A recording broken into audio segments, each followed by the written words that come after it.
Hi. That's it? That's all I would do? Yeah. All right, great, thanks. Thank you. Everybody thinks it's easy till they have to do it. Susan, you ever see Susan did that video with me the other day with Starbucks? It's hard, isn't it? Yeah, all right, just make sure everybody knows. All right, good to see everybody. Thanks for coming out. Appreciate it. First of all, I don't know, I'm glad you guys are all okay, but I've never seen anything like I saw this morning. So I hope everyone's okay.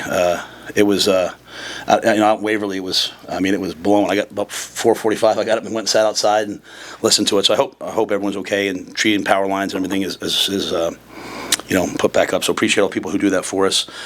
First scrimmage today. I'll answer all those questions about it. Great first scrimmage. Just a couple injury updates. Unfortunately, Bly Hill and Gage Stinger will be out for the year. So both got injured.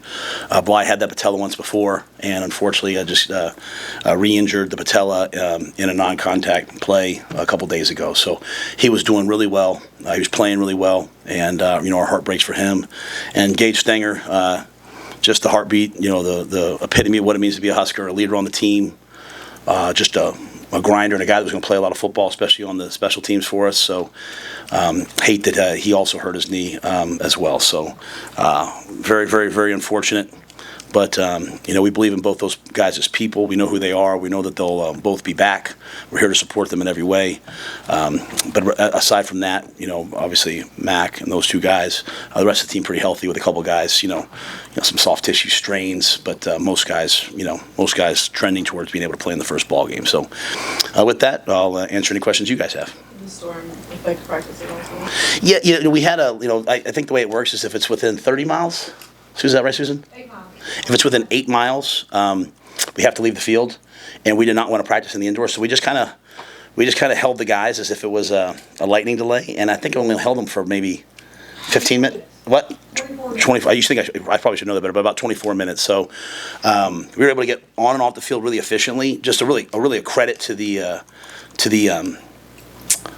fields that we were able to withstand all that rain and still go outside on the grass and practice and have a really great practice field. So, but just really about a 24-minute delay. And obviously there was no lightning here at that time, but still within 8 miles. Without seeing film, I know it's a lot, it's just impressions, but what were your main takeaways from the scrimmage?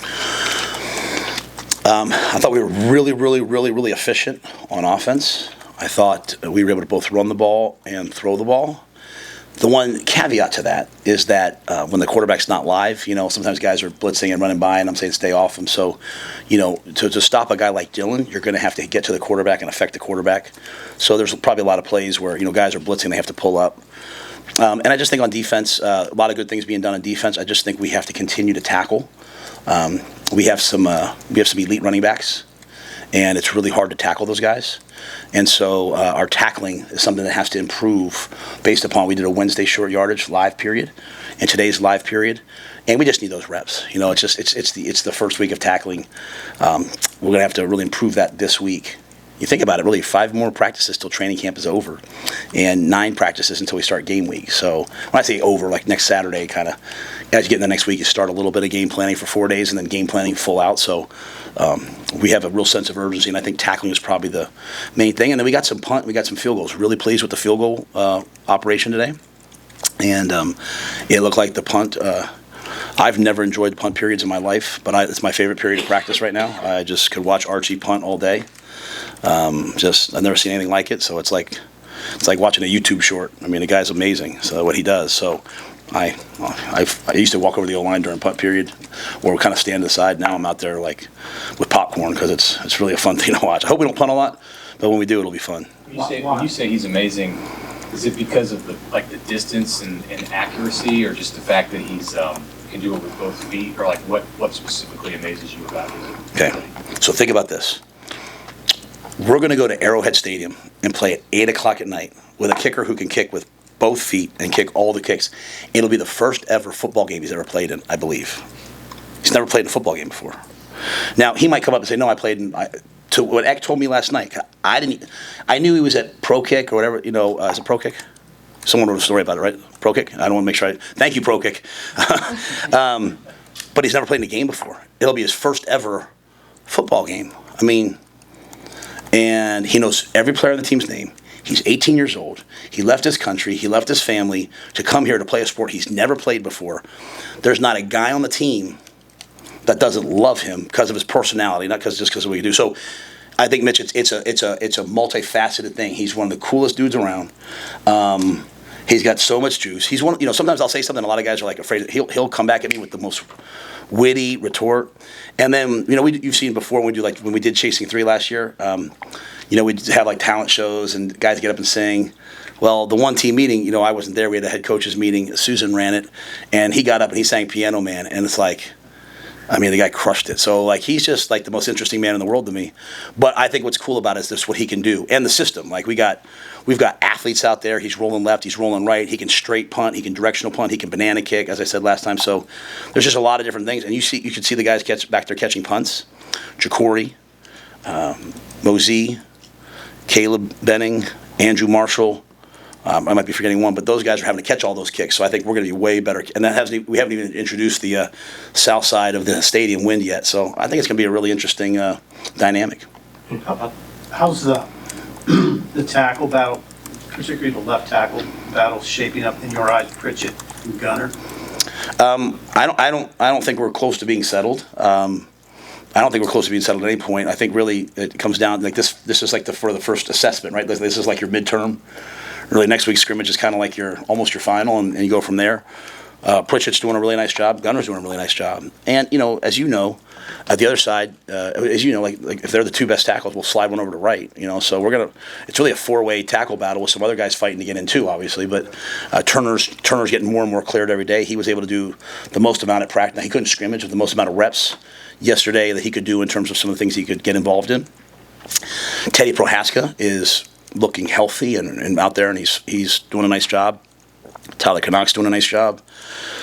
So, I think this week is a really pivotal week. So I'll have to watch this tape to see. But I think heading into this week, it's a really important time for all four of those tackles. Matt, you said that you were also impressed with the place kicking operations. Who, in terms of those place kickers, has stood out to you?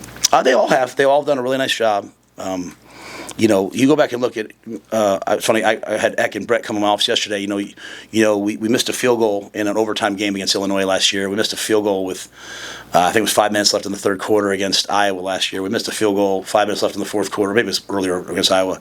We missed a field goal against UCLA at the half. Missed a field goal against Wisconsin 2 years ago, heading into halftime, and we missed the extra point against UCLA. Last year, and then we missed a field goal against Iowa 2 years ago. We lost 13-10. So you're gonna miss field goals, but a lot of those also had bad snaps, just operation, was all a part of it. Not all of them. I'm not placing it on any one person. But so when I look at it right now, I'm looking at the total operation. I'm looking at the snap, the hold, the kick. I'll have to say Camden's doing a fantastic job holding. He's a special holder. He's taking tremendous pride in it. Obviously, his dad, Sam's, probably taught him that at a young age, and he's doing a great job. And then Jalen Gramstad's doing a great job as the backup holder. And I think that's as important. Sometimes we just look at the easiest thing, the kicker, and sometimes I do. But having a guy like Brett around and a guy like Eck around, talking about all the different details, the wings, the tight ends, the double bump, the inside, not allowing push. We get a lot of live field goal reps here. We believe in that, and those guys, the whole operation's been good. And I think I don't even know if we missed one today. So I think we're just now having to start to push that distance out. We've been really good inside the 30-yard line. So field goals going out to in the mid 40s, but. Now we're starting to push it out. Hey, can we make that 52-yarder as the game expires? Can we make that 53-yarder? So that's sort of our next steps heading into this week. Matt, you said your running backs are really hard to tackle. Is that just Emmett, or does the whole group have quite a bit of? No, yeah, there's a misconception out there. We got great backs. If anybody doesn't think we have three great backs, then can't wait for them to see these guys. Mozee's a dude. Mackay might be one of the fastest guys I've ever seen going from first 5 steps. Now they have to go do it in the games, right? I'm just talking about in practice right now. But I think that's a loaded room for us. Kenneth Williams is out there balling. Connor Booth, tell you what, he's just gaining his stride right now. So Emmett obviously has some pelts on the wall and some pedigree being out there, but Mozee and Mackay are making a tremendous push. Kwinten's still out, so we're hoping we get Kwinten back this week. But those other guys have just raced ahead, and they both can catch the ball out of the backfield, and they both can protect. EJ does such a good job, but you can't play on our offense if you can't protect, and so they do a nice job of that. But We moved Genatone over to tailback, so we have a 230-pound guy that runs, 22.5 miles per hour. So he had some good runs today, and we're hoping I'm hoping he can get in that I formation and, short yardage and go get that yard when you need it. I know Emmett can, but can we have another guy like Genatone that can? So I'm really pleased with that room. I have some concerns. That's not the concern for me. So Nelson and Mozee are the two who stepped up the most? Yeah, they've gotten the most opportunities, right? And so, Mozee was going with the Tuesday, and I threw him out and put him with Black, put him with the first group. I mean, he's every single day. Here, I'd say this: most of our guys like this. We had Troy Vincent Sr. And I say Troy Vincent Sr. because his son Troy Vincent Jr. works for us. But the NFL executive vice president of football operations, he came in. And he was talking about a lot of things in terms of conduct and, demeanor on the field and all that. But he was also talking a lot about, being a pro. And obviously, he's in the Pro Football Hall of Fame ballot as a player. And now he's the number 2 guy at the NFL. But he talked a lot about, guys who are willing. I'm the left tackle, and they say, hey, go over and play right tackle. And in today's day and age, some guys will say, no, I don't want to do that. They don't want to look bad. I could put Isaiah Mozee, I'd say, hey, go play corner right now. And he wouldn't say, well, what's the defense? He'd put his helmet on, he'd run out there and play corner. And, it's easy to say he's a coach's kid, but, I think I would not be giving him enough credit. He just loves football. And so he's done a great job. Mackay, Dana kind of aired out some of his concerns about Mackay at the end of the spring. A credit to Mackay's parents.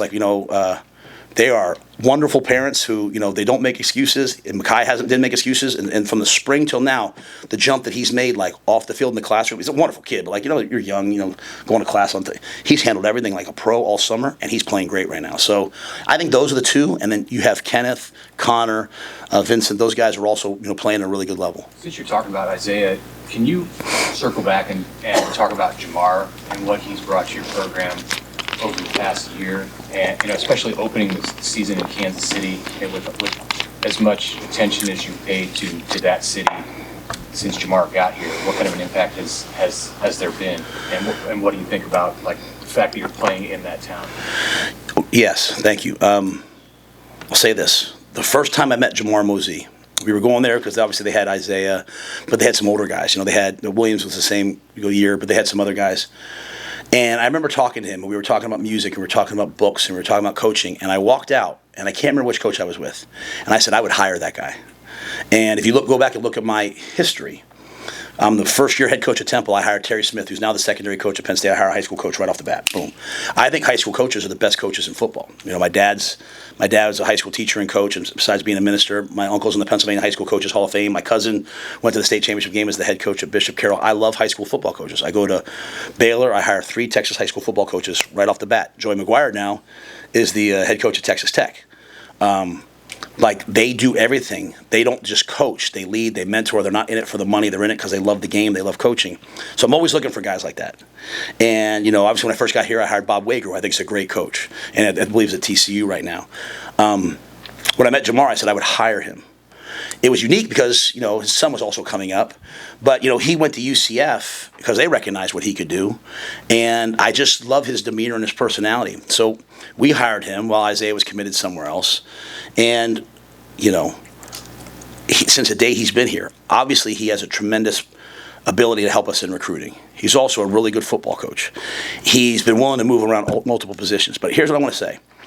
He came and he spoke to our team the other day. So I give coaches a different chance to speak to the team in the team meetings. They don't need to listen to me all the time. And it was probably the best I've ever heard a position coach talk to the team. It was mesmerizing. It was absolutely mesmerizing. We had Jerry Madelon with us, who was doing some media training. Jerry's 30-year producer at ESPN, 7 Emmys, now an NFL Network. He started working with me at Carolina to help me as I was under the gun in Carolina, and I just, things weren't going well. And so he works with a lot of guys who work with me in terms of presentation. So I brought him in to help our players, or every year we do media training. And he sat in the back and he was like, oh my gosh, who was that? So it would be doing him a disservice to say, well, Coach Mozee's a great recruiter. He's great with the guys. He's great at everything he does. He has one role right now. When I got up, and I don't want to embarrass him, but I want to embarrass him. As I walked up, I said to the guys, because he talked about, Mitch, hey, this is my role right now. But someday I want a bigger role, but I'm going to accept this role and attack this role. I said to the guys, does anyone doubt that he'd be a great college football head coach? And every kid was like, yes. because our job is really to have a vision, to put it into place, to communicate with the players. He's amazing at that. Kansas City is a really important place for us, out into St. Louis. I have to, when I got here, a lot of the Kansas City high school coaches had talked about how we hadn't been there for a while. I have to give a lot of credit to Bill Bush. Bill Bush opened that back up, so he went out, he got Jaden, he got some guys, and a lot of coaches said, hey, it's great to have him back. We started going down, I would fly down and speak at a clinic. Rob was doing a good job down there. Keith Williams is a game changer for us. But having Jamar there, I think the relationships are important. That game against Cincinnati, it was a COVID game. We were talking at first on the previous administration about returning the game here, and I was like, let's do a neutral site game, which is, that's what Alabama does. That's what those guys do. They do neutral site non-conference games. I wanted St. Louis or Kansas City. It wasn't available at first, Indianapolis. And then when Troy came in, he found a way to make it happen. So there's nothing more important to us than Kansas City, St. Louis, those areas in recruiting, right? It's so close, it's drivable. And I think Jamar lends a lot of credibility. But also, not even as a coach, the fact that his son is here and the experience that his son is having, as a father, he can talk to other people and say, hey, look, my son's growing. He's developing on and off the field. So it's a pleasure to have him. But I just want to make sure I say this again. The very first day I ever met him, I said I would hire that guy just because I could tell what he's made of and the character that he's built of and the way he sees coaching young people. Do you remember when that was? It would be, I can't go out in the spring, so it would be the winter my first year when I was first here. Like the first winter that I went out.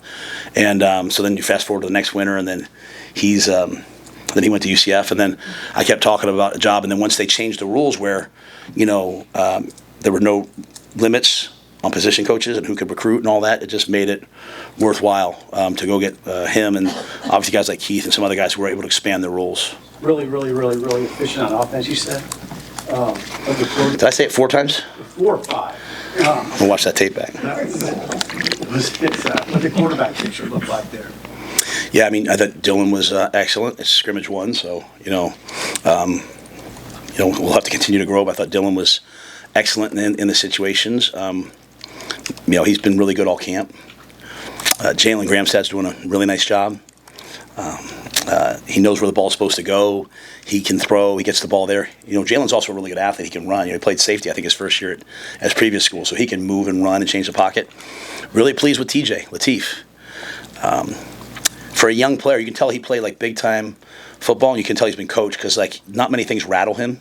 A lot of things with the young players, can they handle the frustration of not much affects TJ, and then you could just constantly see Dylan pouring into TJ while he's out there. Like TJ scored we have a play that we run, and one of the options is the quarterback running the ball, which is kind of like one of those things that you say is an option but never really happens, and TJ did it, and Dylan went nuts for him. So they have such a great relationship, and then Marcos and Luke doing a really nice job. So I think the quarterback room has done a really nice job of everything that they're doing. And I think one of the biggest reasons why is Dylan does things, non-physical things at a really high level, makes the check, reads the defense. He's lucky he has John Butler who walks him through, hey, this is what we're doing, right? They have a great relationship.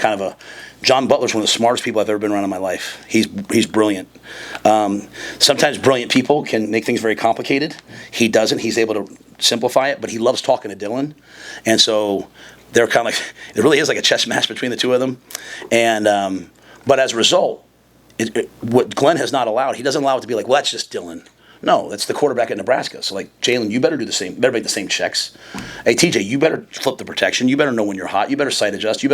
So it's not just like a Dylan thing. It's a quarterback thing. But the great thing is Dylan's just sprinting and leading the way, and the other guys are having to catch up. If they didn't see Dylan doing that, we would probably be much more remedial. But they see Dylan doing it, so as a result, they all want to do it. So I think we're doing really nice things in the quarterback room. When you're picking guys on the back end of the defense, how do you balance, obviously, having the skill to play there, but also their ability to communicate and the chemistry with them? Yeah, I think playing defense is really, really simple, right? It's about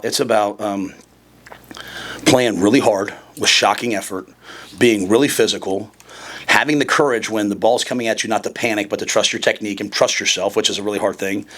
It's about knowing and doing your assignment. And when you think about coaches always say the word execution. We define that for our players, man. It's number one, knowing and doing your alignment and assignment. Number two, it's utilizing the correct technique correctly.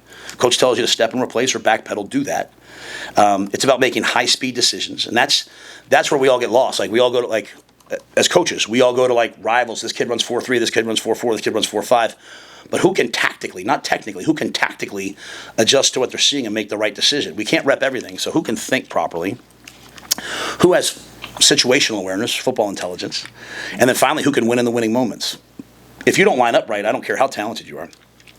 And if you line up right, like I lined up right all the time, I couldn't win the winning moments. That's why I was on the punt team, not a starting linebacker at Penn State. So there's this continuum. Sierre and Andrew Marshall have been the starters at corner with, Marquise, Malcolm, and Deshaun, who played a ton of football for us. Sierre and Marshall, they practiced every day, and they got a little tight at the end of this week, so we put some of the young guys out there, right? Especially with Bly out. We put Amari, we put Donnie Jones, we put Jeremiah Charles, who I think is really coming on, and several other guys. And we've been playing them out there. And so we're just trying to build the depth, build the level of play. You can be a backup 1 minute and a starter the next. So, but I do know this, in the secondary, it's not really necessarily always your talent. It's the things you talked about. It's your execution. It's your communication, which is part of execution. It's knowing what to do. Last year, we gave up too many big plays, and we gave up too many big plays after a first down. So, we'd give up a first down and something would happen.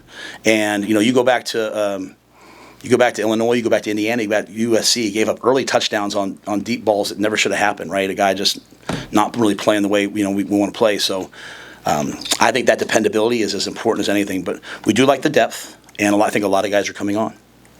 Guys on the D line, besides kind of that core four guys we always talk about that are. Who are the two of the four? I guess with Keona, Judy, Keona, Lenhart. Yep, yeah, those four. You have the jack position, which is like Desan. Yeah. I think you look at that jack position, it's Desan, Willis, Jordan Ochoa, with Dylan Rogers making a real push right now. Really pleased with Dylan. You look at you talked about, Riley, you talked about Keona's having a great camp. You talked about Cam, I think he's playing really good football. Will has all the physical gifts. It's just his focus has been his motor. I'm really pleased with his motor. He's flying around. Tremendous pass rusher, tremendous run defender. He's coming on. I think you have some guys making steps. You have, David Hufkun, Sua Lafotu, Mason Goldman, Ashton Murphy.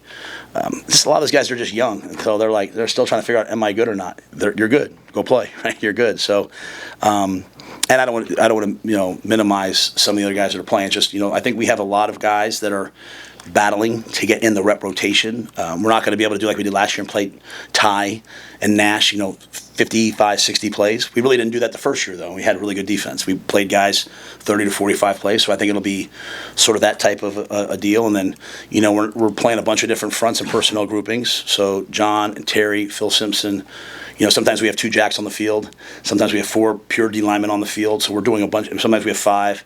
So we're doing a bunch of different things to get players on the field and helping guys find their role. So I think a lot of those guys are coming on.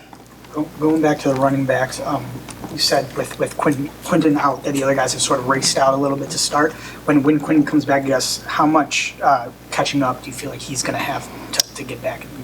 We know Quinton's talented. I think it's just, like I said, we have 5 days left of pure training camp, right? We have 9 days left till game week. So it comes down to, where you are at that time. You can't control when you have an injury. You can certainly try to prehab and not get hurt and sleep and hydrate and do all things that, if you get 8 hours of sleep, if you get less than 8 hours of sleep, you're 1.7 times more likely is what Mitch tells the guys to get an injury. So I guess that's almost twice. I'm not great with math, but that's almost twice. And so, you can try your best to avoid injuries. When you have it, you have to rehab and get back as soon as possible. But, on good teams, we think, we are a good team. On good teams, there's a lot of competition. And if you are out for a while, someone else is going to step up, and that's their chance. And so if we went into a game right now, it would be those 3 guys would be playing the majority of the snaps. I don't know what tomorrow could bring. A guy could pull his hamstring tomorrow. They could walk in and say so-and-so hurt his hand. So I never get too caught up in the depth, especially early on. I'm more like, hey, everyone get better. And I don't like when the players get caught up in the depth. They're like, well, this guy's here, this guy's here. Just, am I a great player? If I'm not a great player, become a great player, and we'll find a way to get great players on the field. So I do think he has some catching up to do. I do think, and that's not about him. It's just about what the other guys have done. They've done a great job. But we'll need a lot of guys this year. It's going to be a physical year. We play some great teams. Matt, as you enter the 3rd week, what's going to be your emphasis to the team? You mentioned this portion of the heart of camp. What are you going to tell the guys? I think a lot of it's me watching the tape first. As I think I said to them, I said, coming out of scrimmage, it's what did I do well? What did I not do well? What do I need to improve upon? And what's my plan? I think as I look at it, defensively, it's just certainly continuing to tackle, right? Continuing to run the right angles and tackle. Continuing to, situational football. We've been doing a lot of 2-minute stuff. We didn't do any today. It was more like first and second down, red zone. And then we did work 2-point plays as if it was overtime. The kicking game, we got to continue to master the field goal and, field goal rush.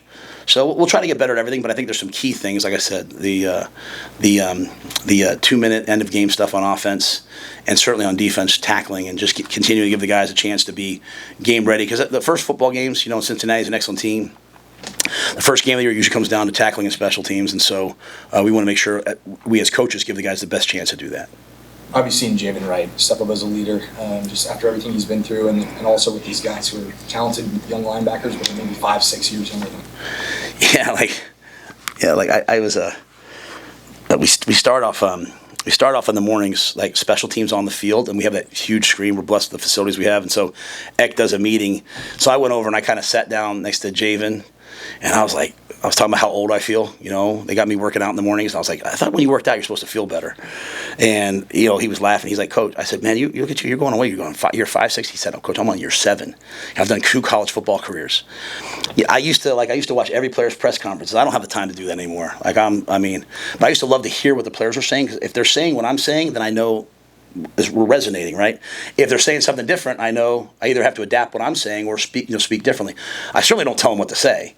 I just, from them, they tell you the truth.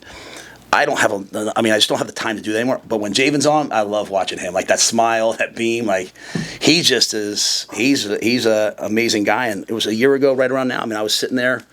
His dad Toby was in there in the room. He was in there. I was in there, and we were all crying, right? And it was like, man, maybe we'll have a chance to play against USC. And credit to Dr. Mathiasen and the doctor in North Carolina. I'm so sorry I don't remember his name. He's the one who did Trey Smith, to have a chance to get him back last year. And then, I think he's just doing a great job. But when you talked to you guys yesterday, that's the biggest thing. Is so often our kids are playing football to please people, to take care of somebody, to get something, and that just puts an amazing yoke on you, a burden on you.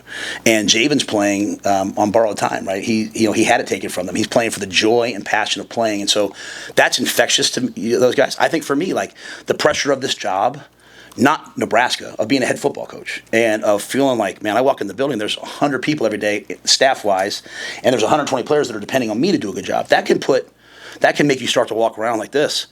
But if I can connect to the joy and passion of being out there, and it's sometimes it's adversity that brings that out for Javin. I went when they told me Mac tore his ACL, and I walked into Drew's office and he was in there on the phone with his dad, and I just sat down in the middle of practice, put my arm around him, and we didn't say anything for 10 minutes, man.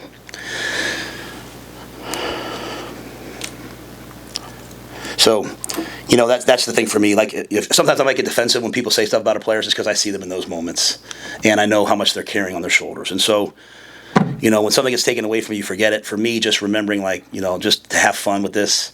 This is probably a lot of old players get mad. This is probably the most fun I've had with a team in a long time, and that's no shot at anybody else. This team is filled with guys Literally, Dylan was chasing me off the field, almost cussing at me because I wouldn't let them have any more plays. I said, you get 40 plays today? They got to 41. He wanted 6 more plays. Emmett was mad because he only got however many reps. He wanted more reps. That's just the most fun. But I think it starts from guys like Javin. Javin's never going to be rah-rah, da-da-da-da. But, man, he's going to walk around that locker room on mornings where you have to get here early with that beaming smile and that joy and not taking things for granted, and that's the biggest difference from last year's team to this year's team. Last year's team was a lot of times why are we doing this? Why are we doing? Well, my friend at so-and-so says we don't have to do this. And now I want the guys being hey, we do more than everybody else, and we're proud of it. We're proud of what we do. So Javin and all the guys, I think this has been a fun camp. We'll see how this tape goes. Might not be fun tonight as we watch the practice tape, but that's part of the journey. Anything else? Thanks, guys. Just here, buddy.